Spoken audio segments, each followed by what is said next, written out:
ભાજપની અંદર રાજુભાઈ કરપડા, આમ આદમી પાર્ટીમાં ચૈતર વસાવા અને ગોપાલ ઇટાલિયા, જેવી રીતે કોંગ્રેસમાં ગેનીબેન ઠાકોર અને જિગ્નેશભાઈ મેવાણી. મિત્રો, આટલા નેતાઓ અત્યારે હાલ ગુજરાતની અંદર ખૂબ જ ચર્ચામાં ચાલતા હોય છે. પછી પોતાની જનતાના ન્યાય માટે હોય કે કોઈ પણ કામમાં અત્યારે હાલ ભાઈ તમે સોશિયલ મીડિયામાં જોતા હશો કે જેમ જેમ ચૂંટણી નજીક આવી રહી છે એમ એમ બધા નેતા પોતાની પાર્ટીની અંદર ભાઈ ખૂબ જ મજબૂતાઈથી કામ કરી રહ્યા છે, ખૂબ જ મજબૂતાઈથી ભાષણ કરી રહ્યા છે. જેવી રીતે આપણે સૌથી પહેલા વાત કરીએ કે અત્યારે હાલ રાજુભાઈ કરપડા જે હમણાં ભાજપ પાર્ટીમાં જોડાયા છે, એમને ઘણા બધા લોકો સપોર્ટ કરતા હોય છે અને તે ખેડૂતો માટે લડત લડતા હોય છે. તો હવે તે ક્યાંક ને ક્યાંક ભાજપ પાર્ટીની અંદર જોડાયા. તો હવે રાજુભાઈ કરપડા વિશે તમારું શું કહેવું છે? જે રાજુભાઈ કરપડા આમ આદમી પાર્ટીમાં લડત લડતા હતા, હવે એ જ રાજુભાઈ કરપડા ભાજપ પાર્ટીમાં જોડાઈને ખેડૂતો માટે લડત લડી રહ્યા છે. તો શું આવનારા સમયની અંદર તે ખેડૂતોને ન્યાય અપાવી શકશે કે નહીં?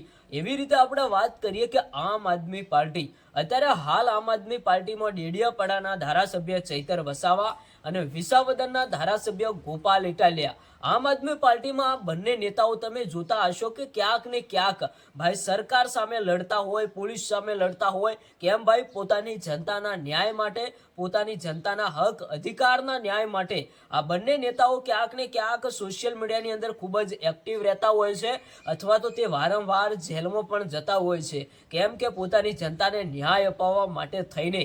તો આ બંને નેતાઓ ક્યાંક ને ક્યાંક જનતા માટે ખૂબ જ લડત લડતા હોય છે અને આમ આદમી પાર્ટીની અંદર ખૂબ જ મોટું નામ છે. ઘણા બધા લોકો એમને સપોર્ટ કરે છે અને અત્યારે હાલ સારા ધારાસભ્ય પણ કહેવાય છે. હવે આપણે વાત કરીએ કે કોંગ્રેસ પાર્ટીની અંદર જિગ્નેશભાઈ મેવાણી અને બનાસકાંઠાની અંદર ગેનીબેન ઠાકોર, આ બંને નેતાઓ પણ ખૂબ જ ચર્ચામાં ચાલતા હોય છે. ગેનીબેન ઠાકોર પોતાના ઠાકોર સમાજની અંદર ભાઈ ક્યાંક ને ક્યાંક કોઈ પણ રીતે નાનું મોટું કામ હોય વગેરે 18 વર્ણના સમાજના લોકોના ન્યાય માટે બનાસકાંઠાથી તેમની જનતા માટે લડત લડતા હોય છે અને ન્યાય અપાવવા માટે મહેનત કરતા હોય છે.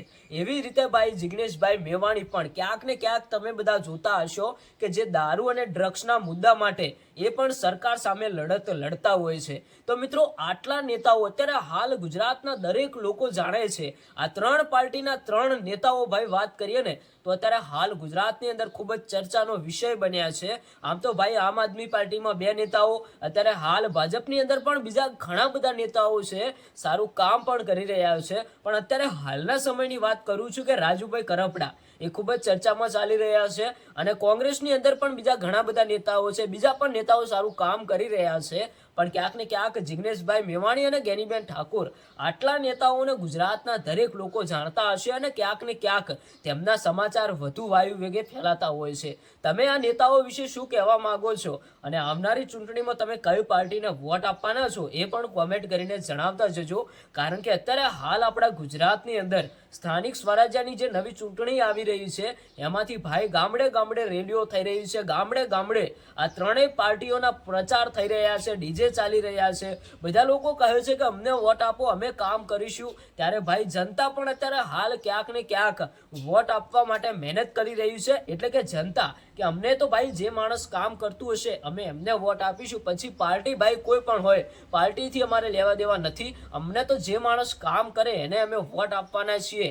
આવી કંઈક ચર્ચાઓ ચાલતી હોય છે. તો તમારું શું કહેવું છે? તમે કઈ પાર્ટીની અંદર વોટ આપવાના છો, કયા નેતાને, અને કયા તાલુકા, જિલ્લા કે ગામડાઓમાંથી તમે વિડીયો જુઓ છો અને તમારા ઇલાકામાં કયા નેતાને તમે વોટિંગ કરવાના છો એ પણ કોમેન્ટ કરીને જણાવતા જજો. તો ભાઈ આપણને કોમેન્ટ બોક્સની અંદર જાણવા મળે કે આટલા લોકો આ પાર્ટીને સપોર્ટ કરે છે, આટલા લોકો આ નેતાને વોટ આપવાના છે.